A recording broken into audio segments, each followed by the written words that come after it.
a lot of Pam and the family dynamic really came to us. We had a week before we started filming for rehearsals, and we got a lot of work done there, and it's something you don't always have, but rehearsal and the process is really important to Spike, and as an actor, it's, you know, kind of a dream to have that amount of time to find the dynamic, especially in a family.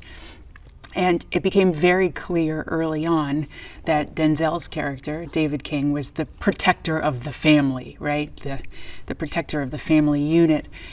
But in that, and really, I guess when we got to set, in some of the scenes where you see the intimacy between mother and son, it became really, really apparent that Pam was the protector of Trey, the real protector, in terms of being a more maybe sensitive parent, the one maybe that Trey felt comfortable coming to speak to about things that he didn't feel comfortable speaking to his father, David King, who is a larger than life figure, and maybe not always approachable even as a father, because of the man that he is.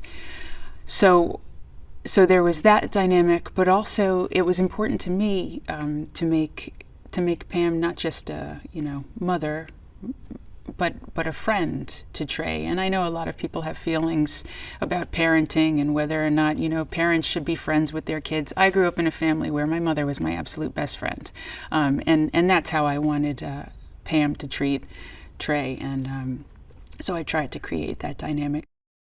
Spike,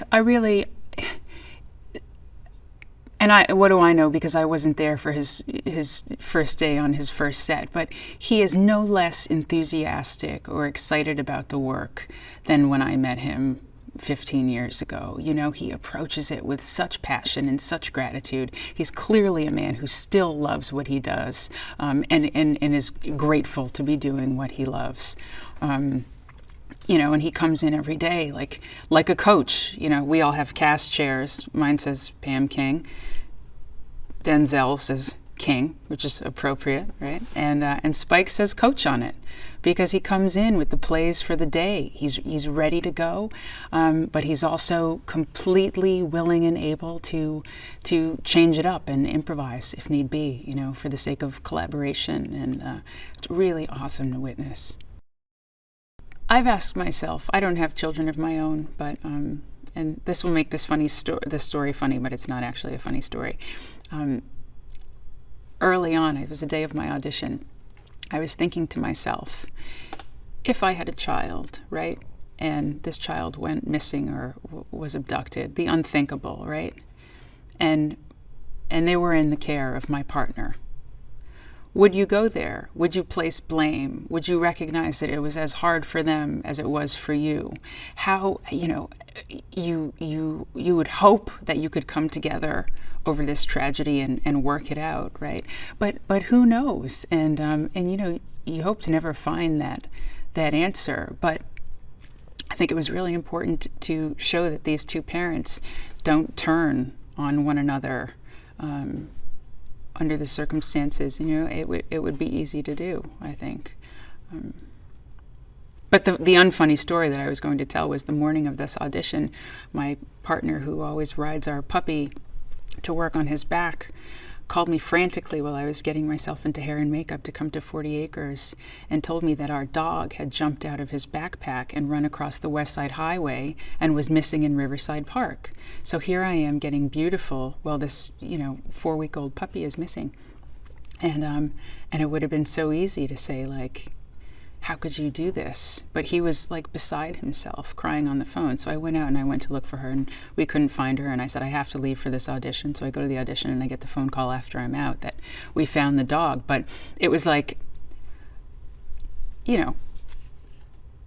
I now use this in my audition, or is that sick, right? Because it's perfect timing for the worst thing to happen. Yeah. I'm auditioning a scene where my child has been abducted and now my dog is gone. What I will say about Spike and Denzel's relationship that makes them really unique is that both Spike and Denzel are at the absolute top of their game, right? And they have been for decades and decades. You know, they're creative geniuses. So how do you have these two men who are both, you know, such legends in their field, but who don't always share the same vision, because no one does, right? How do you get two giants like that to collaborate and compromise in a healthy way on a set? And I think that's where the Five projects many decades later comes in. They've got this trust between them that even if the vision isn't the same, you know, each one will be protected. And I think that's the real only way to collaborate as artists, you know, on a set, is to have that trust. And I'm sure it was there, you know, in some capacity on the first project they'd ever done together, but it was really apparent in this one. Well, I think, you know, it's such a compelling story because the audience is watching, and it's impossible not to put yourself in the shoes of these characters. What would I do? What would I hope I would do? But it comes to this. So growing up, my parents had this print, a Norman Rockwell print, that I stole a few years ago from my own place. And under the artwork was the text, "Do unto others what you would have them do unto you," right? The golden rule. And that's really what this story is about. If you were in his shoes, right? Paul, what would you want someone else to do for you? You know, David King, if your son Trey had been abducted, what would you want someone else to do for you? And I think if you approach things that way, the answer is not always easy, but it's clear. Spike keeps it real, you know. He's up in the Bronx, you know, hanging with the Puerto Ricans, you know, not a real Puerto Rican Day parade, but celebrating their culture in their neighborhood. He's in Brooklyn, you talk about warts and all, like all the beauty of real, like, historic Brooklyn the way it used to be, and gentrified Brooklyn now. He's not trying to glamorize or show New York in a light that it isn't, you know, and that's, I think, how any real New Yorker rolls.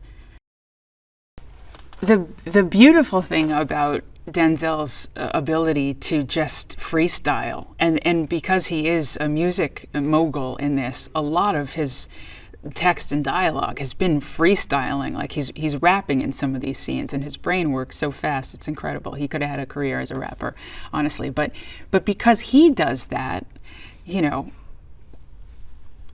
I have the freedom to then do a little bit of that too, right? So you have to keep the shape of the scene, obviously, right? But I'm really a stickler for the words, and the words that are on the page. I think it's, you know, a duty to the writer who's much smarter than I am, who maybe doesn't know the character, but is better than I do, but is the gatekeeper of the entire picture.